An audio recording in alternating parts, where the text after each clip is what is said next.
So we're going to talk about risk to reward, the Sharpe ratio, and excessive return and risk premiums and so on. And then we're going to talk a little bit about distributions and normal distributions and statistics. So an excess return is the difference in any particular period between the actual rate of return on a risky asset and the actual risk-free rate. So why would you take any risk with your money? If you wanted the risk-free rate, you would take the risk-free rate. And then why would you take risk? Well, because you can make more money if you take risk. No risk, no reward. You've heard this, I'm sure, a million times. You've certainly heard it from me. No risk, no reward means that you have to go out into the marketplace and potentially lose to see if you could potentially gain. Otherwise, you can take the risk-free rate. Unfortunately, the risk-free rate is usually really, really low, and therefore we need to be able to take some risk. Risk premium is the difference between the expected holding period return on a risky asset and the risk-free rate. So excessive return and risk premium are slightly different. And so when you start thinking about it in terms of risk premium, the expected holding period return on a risky asset and the risk-free rate is I could live with the risk-free rate the whole time, but instead I'm going to try to do more. Again, excess return is that we want the actual rate of return to be over what we could get at the risk-free rate. And of course, the difference here is in the excess return is the actual rate, and the risk premium is the expected rate, right? So that's the two difference. The Sharpe ratio is the risk premium, which is the expected difference in the holding period return in the risky asset and the risk-free rate. And it is divided by the standard deviation of excess returns. Excess returns is the difference between the actual rate of return on a risky asset and the actual risk-free rate. So that is the Sharpe ratio. Going past that to the normal distribution, investment management is easier when returns are normal. Yes, if statistics find normal distributions, the math works out much better. Standard deviation is a good measure of risk when things are normal because the returns are symmetric. If security returns are symmetric, the portfolio returns should be as well. And of course, future scenarios can be estimated only using mean and standard deviation, mean variance, mean standard deviation statistics, and the dependence of returns across all securities can be summarized by usually only a pairwise correlation coefficient. That is a normal distribution, and you probably remember this from statistics. Here is your normal distribution to create some confidence intervals. In this case, we have a mean of 10%. So the 10% here is the mean. That's the average right in the center. And then the standard deviation is 20%. So on each side, that's 10% is the mean. 20%, one standard deviation up is 30. Two standard deviations up is 50.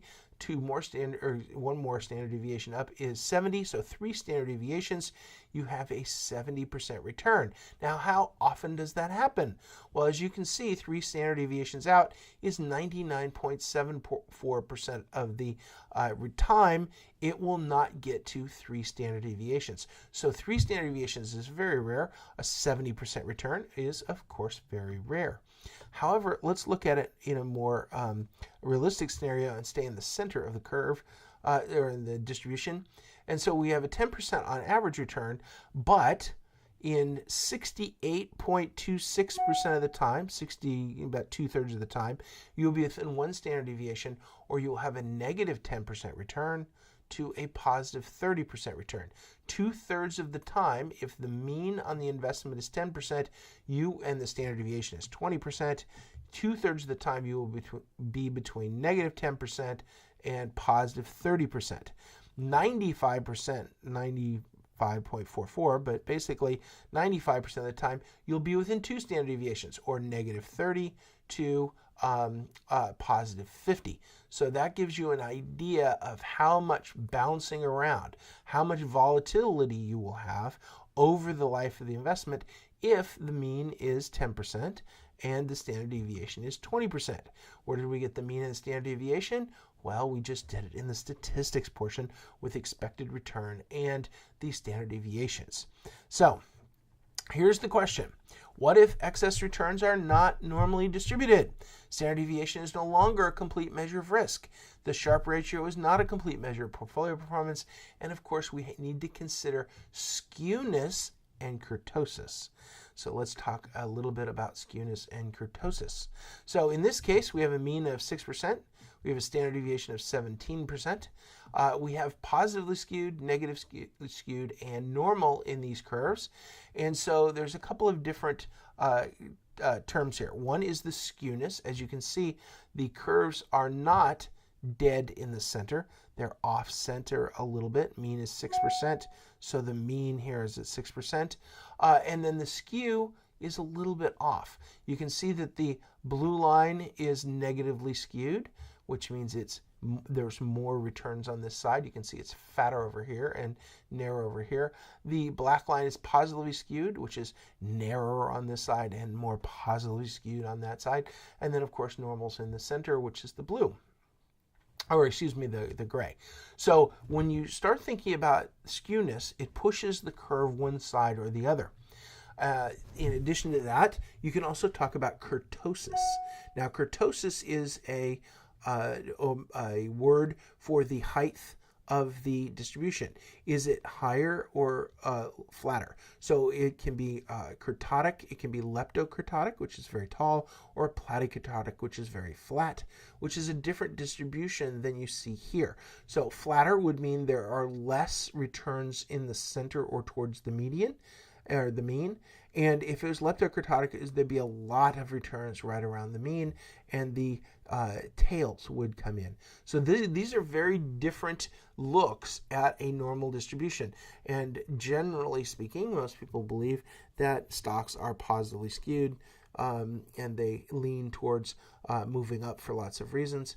And so it is not a normal distribution. Therefore, some of the math and statistics needs to be adjusted, and a lot of people just consider them to be, quote, log normal. They adjust for the logarithm of the positive returns over time because they're not equally determined, because the returns, if you look at historically, the returns are not 50% up and 50% down. Then most of the time, the stock market or the investment returns are positively skewed or positive in their returns, although clearly we do have negative years. So this is a look into distributions. One chart here, I just want to review this quickly. This is the normal distribution. The numbers you should know off the top of your head is about 2/3 or one standard deviation, and 95% is within 2 standard deviations of the mean. So if you've got, and of course 3 standard deviations is 99%. So if you're 3 standard deviations outside the mean, then you've got something that is a very rare occurrence.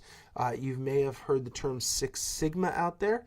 This is obviously every standard deviation is a sigma. So 6 sigma is all the way out the side of the curve, all the way out to 6 standard deviations out there, which is very, very rare.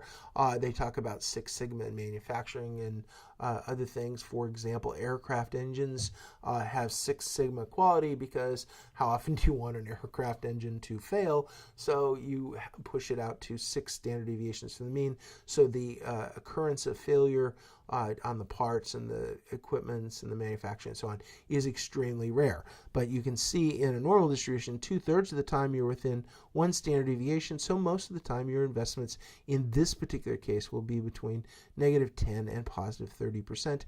And that would give you some confidence, or a confidence interval, on what you should expect when you buy this, the volatility, the bouncing around, what you should expect when you buy this investment.